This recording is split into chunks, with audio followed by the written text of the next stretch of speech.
Hello, we're going to explore the concept of transactional analysis and its usage in day-to-day conversations. Now, these conversations could be crucial conversations such as dealing with somebody who's angry with you. It could be a regular conversation that you could have over coffee with a friend, right? Now, what transactional analysis says is that each of us within us have three what are called ego states, or simply put, emotional states. Each of us within us have a parent, we have an adult, and we have a child.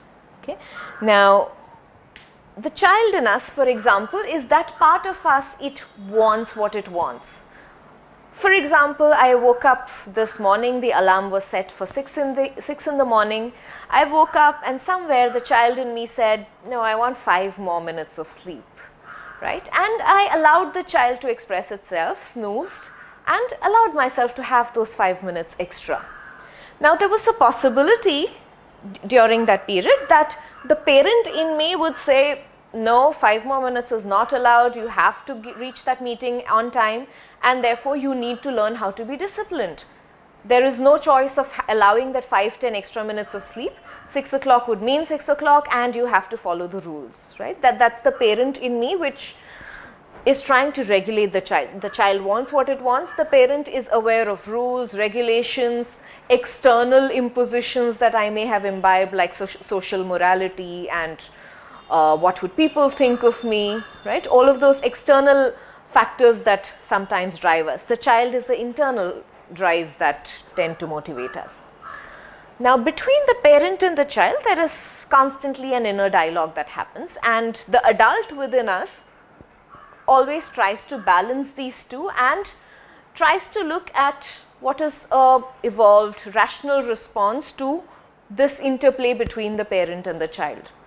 So today, for example, the adult in me said that, okay, the child wants 10 minutes of sleep, the parent knows I can't afford to be late for that meeting. So the adult says, okay, not 10 minutes, but I'll allow you 5 more minutes of sleep, right? That's the adult role in us, the adult state in us. Now, how do we use this knowledge of transactions between various ego states in the context of conversations with others?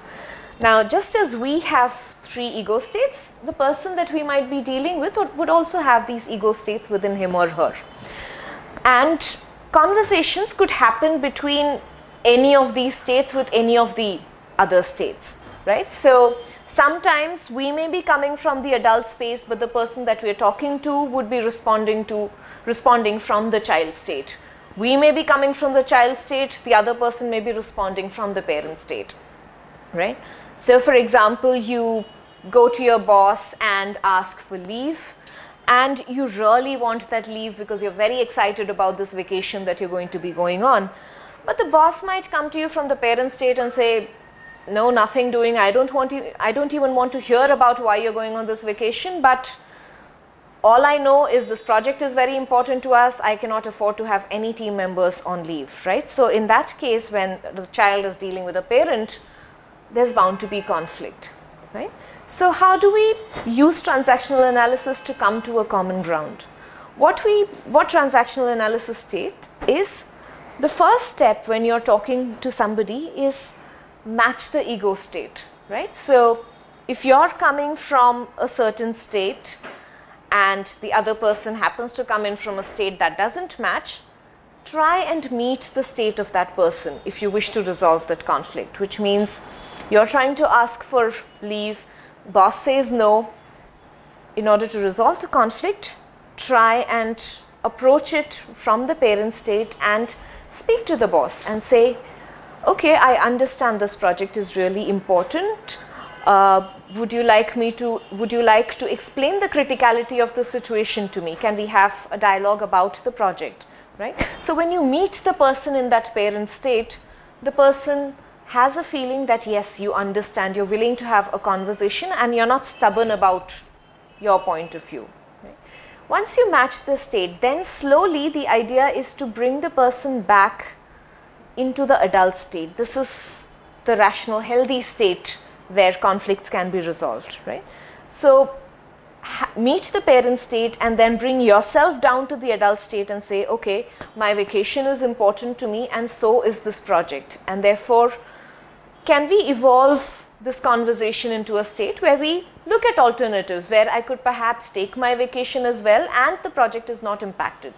So here is space for dialogue where you're speaking adult to adult, and there are opportunities created to explore alternatives. The alternatives could be about you taking the vacation but promising to be available online on your laptop or over the internet. It could be about saying I'll delay my vacation by a couple of days and make sure that the project is on track. It could be about you making sure that you train somebody else to take over your role while you're not available, right? But this, for you to be able to come to this space of alternatives, it is first important to understand what state the other person is coming from, match that state, and then bring yourself into the adult state.